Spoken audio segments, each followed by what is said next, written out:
Bonjour, je suis le capitaine Jérôme Rambaud, chef du centre d'incendie de secours de La Chapelle en Vercors. Je suis sapeur-pompier depuis 30 ans. Le centre de secours de La Chapelle en Vercors est composé de 30 sapeurs-pompiers, dont 8 personnels féminins. Le nombre d'interventions en moyenne à La Chapelle en Vercors est de 162 interventions sur 3 ans, calculées sur 3 ans. Bon, très clairement, la répartition elle est très simple, elle est comme chez les centres voisins. Entre 80 et 85% de nos interventions sont du secours à personne.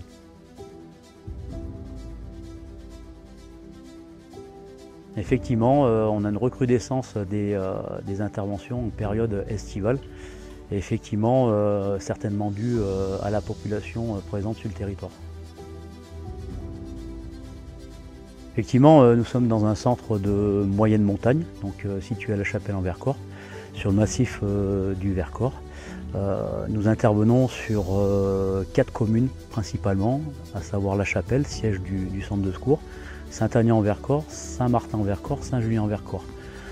Effectivement, comme on est en zone de montagne, nous avons fréquemment des interventions de type montagne. Et nous avons effectivement une équipe de première intervention montagne au sein de notre centre.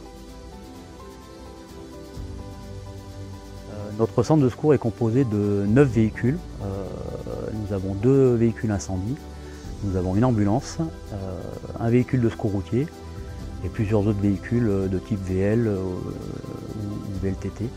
On a un véhicule aussi spécifique qui est le VLS, véhicule léger de secours, qui nous permet, hiver comme été, de dropper sur des zones inaccessibles. Alors oui, effectivement, le centre de secours de La Chapelle a des besoins de recrutement, et plus particulièrement en journée. On a des carences en journée, comme de partout dans tous les centres, où effectivement on rechercherait des profils étant disponibles en journée. Alors le délai moyen est de 10 à 15 minutes, on va dire. Les communes visées sont La Chapelle en Vercors, Saint-Agnand en Vercors, Saint-Martin en Vercors et Saint-Julien en Vercors, sur lesquels on a mis également des affiches pour recruter plus largement. Et le profil recherché, c'est entre 16 et 60 ans.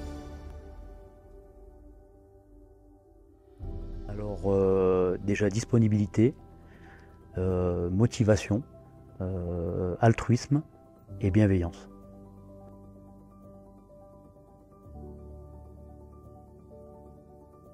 Alors, pourquoi devenir SPV? Pour me mettre au service de la population déjà. Et engagement tardif simplement parce que, étant hémophile avec un pourcentage qui était assez bas pour la gendarmerie, où voilà, ça a été recalé après 1 an à la garde républicaine, j'ai pris le choix d'aller sur les pompiers. Ça a été compliqué pour y rentrer, et comme quoi tout le monde peut y rentrer, c'est passé. Et ça fait 3 ans que j'y suis, je suis très content. Sapeur-pompier volontaire, c'est déjà se mettre au service des autres, aider les gens, rester humble et savoir exactement ce dont on est capable, pas se surestimer, toujours rester maître de ce qu'on peut amener et de nos connaissances et ainsi de suite, toujours se former, jamais rester sur ses acquis et voilà, après.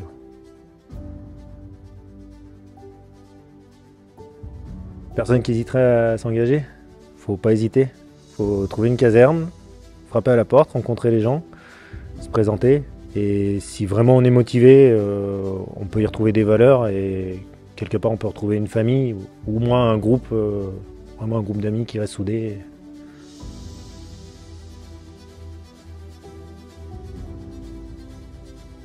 Pour en fait rendre un service aux personnes du plateau, et pour me rendre utile, oui, sur le plateau.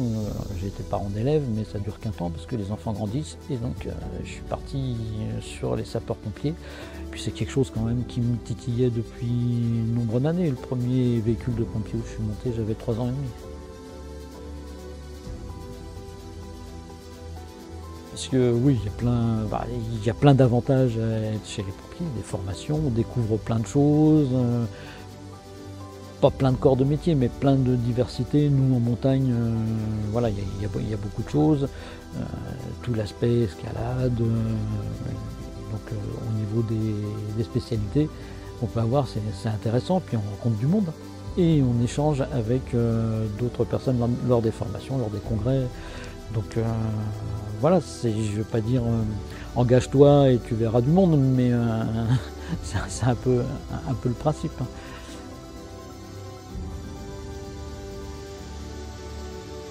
Bah, l'amicale, ouais, en fait, ça sert, c'est le petit plus en fait au niveau des sapeurs-pompiers locaux.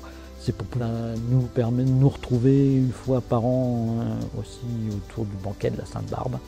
Voilà, donc ça c'est un petit cadeau aux pompiers. Et puis effectivement les calendriers, il faut faire des calendriers. Et ce qui nous permet aussi toujours les petits cadeaux à nos sapeurs-pompiers, comme des vestes polaires ou des vestes softshell aussi qu'on a déjà offert. Voilà, c'est pour améliorer le confort du sapeur volontaire. Alors, EPIM, équipier de première intervention en montagne. Voilà le terme. Ce qui en fait est, quand des secours sont déclenchés pour des recherches de personnes en montagne, nous on va être amené à aborder les personnes en premier, on va arriver avant puisqu'on est locaux, on est sur place, en attendant que le groupe montagne, les spécialistes, les autres spécialistes arrivent pour nous donner la main et pour évacuer les victimes.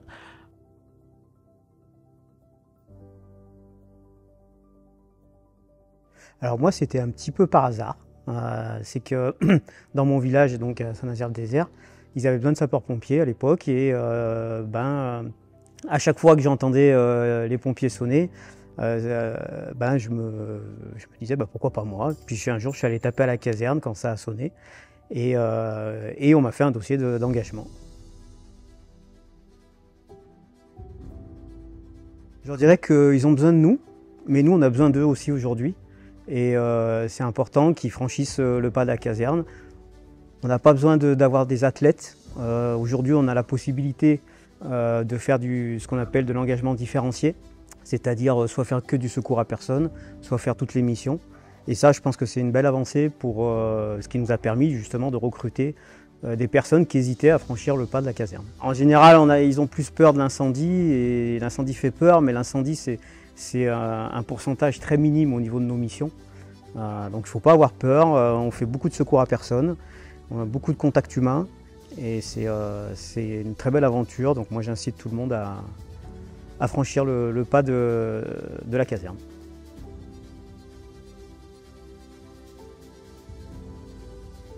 C'est un choix qui est double, c'est un choix qui me permettait de pratiquer le métier d'infirmier hors d'une structure hospitalière, donc en pré-hospitalier, qui est quelque chose que j'avais pratiqué dans d'autres contextes, dans d'autres endroits il y a longtemps et qui me manquait.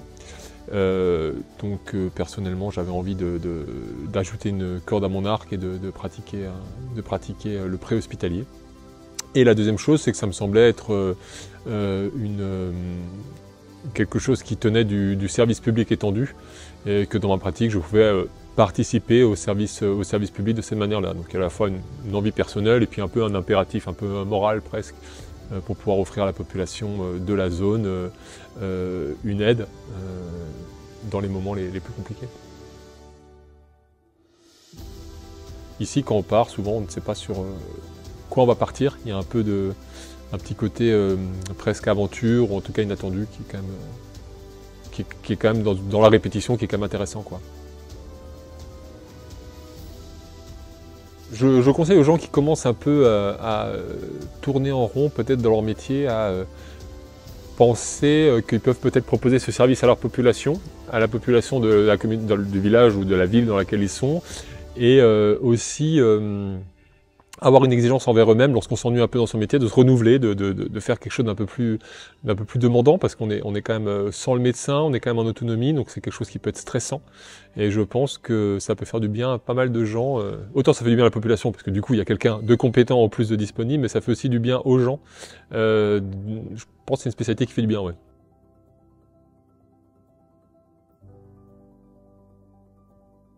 Il y a 4 ans, je suis arrivée dans le Vercors, donc en plein Covid, en plein confinement, et je voulais intégrer une association pour connaître du monde, pour découvrir un peu le plateau.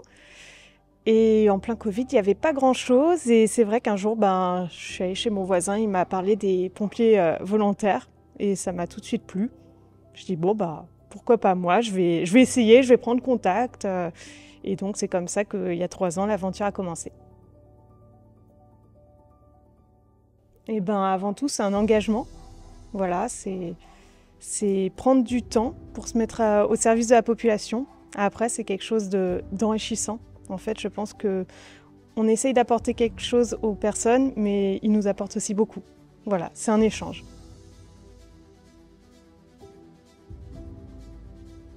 Je pense que je suis la preuve comme quoi tout le monde peut rentrer, hein, une petite gringalette, fille, voilà quoi. Je suis pas très musclée, je suis pas très forte, et puis finalement, ce qui est important, c'est de donner du temps, de faire les formations, et puis voilà, on est avant tout une équipe.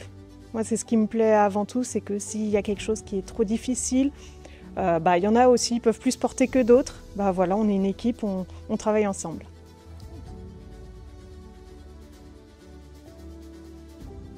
Alors, du coup, je suis SUAP exclusif, donc c'est-à-dire que je ne fais pas tout ce qui est feu, tout ce qui est secours en montagne. De par mon petit gabarit et du fait que c'est pas quelque chose qui m'attire spécialement, le feu, moi j'aime beaucoup la dimension sociale, le fait d'entraider, d'aller à l'encontre des victimes, à la rencontre des victimes. Donc voilà, le SUAP me plaisait davantage.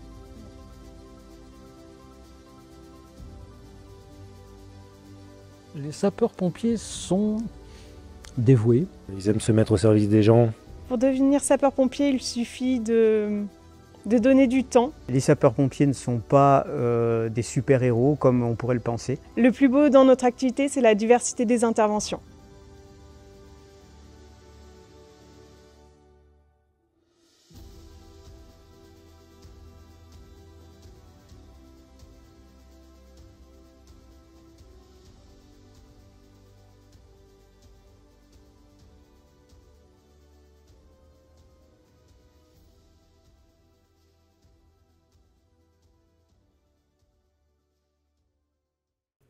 CIS La Chapelle-en-Vercors, interview SPV 2e. CIS Le Chapelle-en-Vercors, interview SPV 2e.